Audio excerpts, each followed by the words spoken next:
ஆண்டவர் இரட்சகருமாக இயேசுவின் நாமத்தில் உங்களை வாழ்த்துகிறேன். இந்த நாள் நம்முடைய ஆவிக்குரிய சிந்தனைக்காக யோவான் எழுதின சுவிசேஷம் 16 அதிகாரம் 13 வசனத்தை நான் வாசிக்கிறேன். சத்திய ஆவியாகிய அவர் வரும்போது சகல சத்தியத்திற்குள்ளும் உங்களை நடத்துவார். அவர் தம்முடைய சுயமாய் பேசாமல் தான் கேள்விப்பட்டவைகள் யாவையும் சொல்லி வரப்போகிற காரியங்களை உங்களுக்கு அறிவிப்பார். பரிசுத்த ஆவியானவர் வரும்பொழுது சகல சத்தியத்தை குறித்தும் நமக்கு போதிப்பாராம். அதோடு மட்டுமல்ல, நடத்துவார். இன்னைக்கு பிரச்சனையே பெரிய பிரச்சனை. சரியான பாதையில் நடத்த சரியான ஆட்கள் இல்லை. இன்னைக்கு இளைஞர்கள் எடுத்துக்கிட்டாலும், குடும்பத்தில் உள்ள இளம் வயதான தம்பதியர்கள் எடுத்துக்கிட்டாலும், இன்னைக்கு பிரச்சனையே சரியான காரியங்களை தீர்மானிக்க முடியவில்லை, திட்டமிட முடியவில்லை, செய்ய முடியவில்லை, சொல்லிக்கொண்டே போகலாம். ஆனால் ஆவியானவர் நம்ம வாழ்க்கையில அனுமதித்து அவர் நம் வாழ்க்கையில் வந்தால் நேர் வழியில நடத்துவாராம். பாதை மாற மாட்டோம். பாதை மாறுவதனால்தான் அல்லது தெரியாம முன்னாடி போய் செய்து அவசரப்பட்டு பின்பு பிரச்சனை வந்து விட்டது, இப்படி ஆகிவிட்டதுன்னு புலம்புகிறோம். அவர் நேர்வழியில் நடத்தும் பொழுது நிச்சயமாகவே அது முடிவு மிகுந்த ஆசீர்வாதத்தை நமக்கு கொண்டு வரும். வேதத்தில் லூக்கா 4 அதிகாரம் 1 வசனத்தில் பார்க்கும் பொழுது இயேசுவை கூட பரிசுத்த ஆவியானவர் நடத்துகிறார். அது வண்ணாந்திரத்திற்கு தான் கொண்டு போகப்படுகிறார். ஆனாலும் பிசாசானவன் சோதனை கொண்டு வருகிறான். 3 விதமான சோதனைகள். பசி ஏற்படுகிறது, அவர் உபவாசத்தில் இருக்கிறார். ஆனால் அந்த பசியின் மத்தியிலும் மற்ற எவ்வளவு போராட்டங்கள், ஆண்டவருடைய திட்டத்தையே மாற்றுவதற்காக பிசாசு திட்டத்தை கொண்டு வருகிறான். எல்லாவற்றையும் ஜெயித்தார் என்று சொல்லப்பட்டிருக்கிறது. அநேக நேரத்துல நாம் குழம்பி விடுகிறோம் அல்லவா? யாரோ ஒருத்தர் சொன்னாங்கன்னு செஞ்சேன், அவங்க சொன்னாங்கன்னு தான் நம்பிட்டேன், பின்பு புலம்புகிறோம். ஆவியானவருடைய வாழ்க்கையில ஒவ்வொரு காரியங்களிலும் ஒவ்வொரு நாளும் முதலாவதாக ஆண்டவரே எங்களை நடத்துங்கன்னு சொல்லி கேட்டு பாருங்களேன். நமக்கு உணர்த்துவார். எதை செய்யணும், எதை செய்யக்கூடாது என்பதை காண்பிப்பார். பல விதத்தில் ஆண்டவர் நமக்கு பேசி உதவி செய்வார். ஒரு வாலிபர் தம்பி வேலையில போய் ஜாயின் பண்ணுகிறார். ஒரு பெரிய கம்பெனி, அதுல நிறைய எந்திரங்களை எல்லாம் இயக்க வேண்டும். அவனுடைய ஓனர் அவனை வேலைக்கு அப்பாயிண்ட் பண்ணி வச்சு அவனை ட்ரெயின் பண்ண சொல்றாரு. அப்ப அதனுடைய சூப்பர்வைசர் வந்து என்னப்பா இதெல்லாம் இப்படிலாம் ஆப்ரேட் பண்ணணும்னு எல்லாம் சொல்லி கொடுக்கிறார்.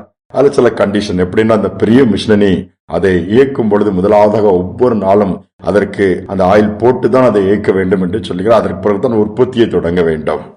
இவனும் தொடக்கத்துல சந்தோஷமா பருவான் ஆரம்பிக்கும் போது ஃபர்ஸ்ட் ஸ்டெப்பா அந்த ஆயில் போட்டு எல்லாத்தையும் செக் பண்ணி அதை ரன் பண்ணி திருப்பி தான் அதனுடைய பொருட்களை போட்டு அதை உற்பத்தியை தொடங்குவான். சில நாட்கள் போச்சுது.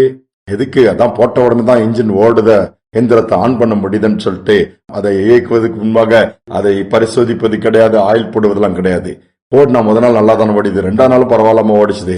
பரவாயில்ல, அப்படியே கீச் கீச்சுன்னு சத்தம் கேட்க ஆரம்பிச்சது. ஏன்னா ஆயில் போடலையே, அது ஸ்டக் ஆக ஆரம்பிச்சது, மிஷினை நின்றுச்சு. அதனால உற்பத்தியை பாதிச்சிருச்சு. சூப்பர்வைசர் வந்து கடிதம் என்ன செய்தா, இந்த ஆயில் போட்டியா, அப்படியே முழிச்சான். அதோடு மட்டுமல்ல, முதலாளி வர அந்த கம்ப்ளைண்ட் போயிடுச்சு. அவன் மேல ஒரு பெரிய ரிமார்க் ஆயிடுச்சு. திருப்பி அவனை கடிந்து கொண்டு, இது உனக்கு மீண்டும் ஒரு வாய்ப்பை நான் கொடுக்கிறேன், இனி இப்படி செய்யக்கூடாது, சாரி கேட்டு மீண்டுமா தவறாம வந்த உடனே மிஷினை இயக்கி அதை எல்லாவற்றையும் பார்த்து ஆயில் போட்டு அது ஸ்மூத்தா ரன் பண்ண ஆரம்பிச்சுதே.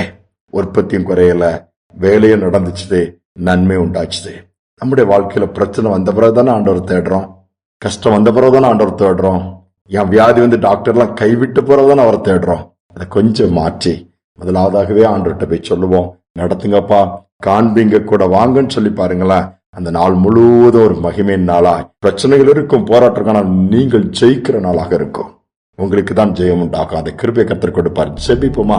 அன்பின் தகப்பனே, போராட்டங்களும் வேதனைகளும் சோதனைகளும் கஷ்டங்களும் நஷ்டங்களும் நிறைந்த நாட்கள் நாங்க இருக்கிறோம்ப்பா. எதை செஞ்சாலும் பிரச்சனைங்கிறாங்க, எதை செஞ்சாலும் போராட்டம், எதிராளமான பலவீனங்கள் இந்த சரீரம் இன்னைக்கு சந்திக்குது. தாக்குதலுக்கு உட்படுத்தப்பட்டு அவ்வளவு தூக்கமின்றி தவிக்கிற பிள்ளைகள் உண்டு. அதனால முடிவெடுக்க முடியலையேன்னு குழப்பத்தில் இருக்கிற பிள்ளைகள், இந்த நடத்த யாரும் இல்லை, எங்களுக்கு சரியான ஆலோசனை கொடுக்க யாரும் இல்லை, எங்க பிள்ளைகளுடைய ஃபர்தர் படிப்புக்கு என்ன செய்யணும் தெரியல, அல்லது எங்க போவது, என்ன குரூப் எடுக்குது, என்ன காலேஜ், இந்த குழப்பத்தில் இருக்க பிள்ளைகளுக்கெல்லாம் இந்த நாள்ல ஆவியானவர் நடத்துவீராக. நோக்கி கூப்பிடுகிற பிள்ளைகளுக்கெல்லாம் உதவி செய்வீராக. தொழில் ரீதியாக இருக்கலாம், திருமண காரியங்களாக இருக்கலாம், எதுவாக ஆனாலும் நம்முடைய ஆலோசனை உண்டாகட்டும், அற்புதங்கள் நடக்கட்டும்.